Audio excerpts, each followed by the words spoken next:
नमस्कार, स्वागत है। आप देख रहे हैं मनचाहा न्यूज़। मैं आपके साथ अंकित सिंह चौहान। झारखंड में स्वास्थ्य सुरक्षा सप्ताह चल रहा है और इसमें आगे भी आदेश तक बढ़ा दिया गया है। लेकिन आइए हम आपको बताते हैं कि इस जो अगली कड़ी तक बढ़ाई गई है झारखंड में स्वास्थ्य सुरक्षा सप्ताह, उसमें किन किन चीज़ों पर छूट दी गई है और साथ ही किन चीज़ों पर पाबंदी रहेगी। बता दूं कि आपदा प्रबंधन की बैठक में जो 22 अप्रैल से लगातार झारखंड के अंदर स्वास्थ्य सुरक्षा सप्ताह चल रहा था, उसे समय समय पर विस्तार किया गया है, लेकिन अब इसे अगली कड़ी तक बढ़ा दी गई है और साथ ही उसमें विभिन्न प्रकार का छूट भी दिया गया है।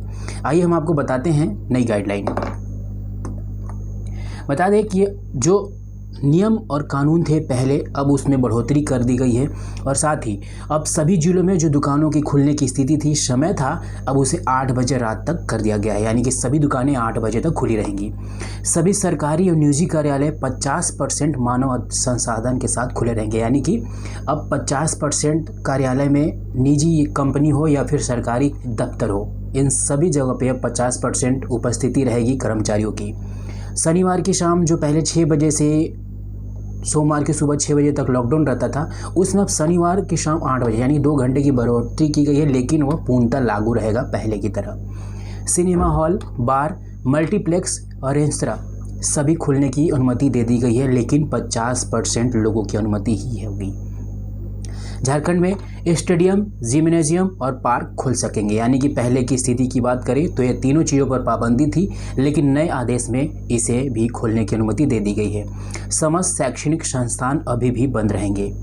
आंगनबाड़ी केंद्र बंद रहेंगे, पर लाभुकों के घर जो उनको खाद्य सामग्री थी वो अभी भी उनको उपलब्ध कराई जाएगी। 50 व्यक्ति से ज़्यादा कहीं भी इकट्ठा होने पर अभी भी पाबंदी जारी रहेगी।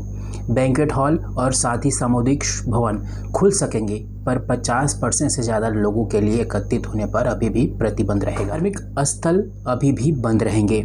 जुलूस पर रोक अभी भी जारी रहेगी।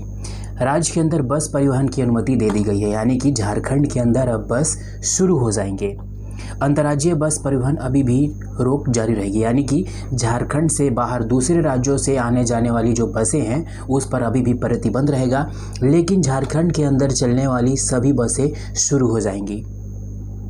पब्लिक परिवहन वाहन नियम द्वारा निर्धारित संख्या में यात्रियों को बैठा सकते हैं। यानी कि इसमें भी कम से कम लोगों को जो गाइडलाइन जारी की जाएगी बैठाने की, उन्हीं यात्रियों के साथ परिवहन शुरू हो जाएगा।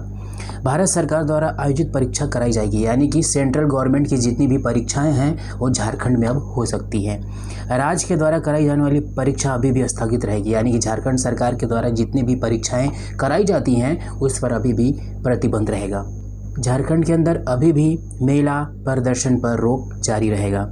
निजी वाहन से राज्य के अंदर एक जिले से दूसरे जिले जाने के लिए ई पास की आवश्यकता नहीं होगी। दूसरे राज्य से झारखंड आने के लिए या झारखंड से दूसरे राज्य जाने के लिए ई पास आवश्यक होगा। यानी कि अभी भी आप झारखंड के किसी भी ज़िले में चले जाएं, आपको ई पास की ज़रूरत नहीं पड़ेगी। लेकिन अगर आप झारखंड से बाहर दूसरे राज्यों में जा रहे हैं तो ई पास की ज़रूरत पड़ेगी। सार्वजनिक स्थल पर मास्क पहनना अनिवार्य होगा, सामाजिक दूरी का पालन करना अनिवार्य होगा और इन सब के खिलाफ अगर कहीं भी कुछ कार्रवाई होगी, उल्लंघन का मामला होगा तो उस पर प्राथमिकी भी दर्ज कराई जाएगी। यानी कि तो झारखंड में जो नई गाइडलाइन आई है उनमें सबसे पहले मुख्य अगर बिंदुओं पर बात कर लें तो बस सेवा शुरू कर दी गई है। जिम, पार्क, होटल, इन सबों में अब जाने की अनुमति पूरी तरह से दे दी गई है और साथ ही आप होटलों में बैठकर खाने भी खा सकते हैं।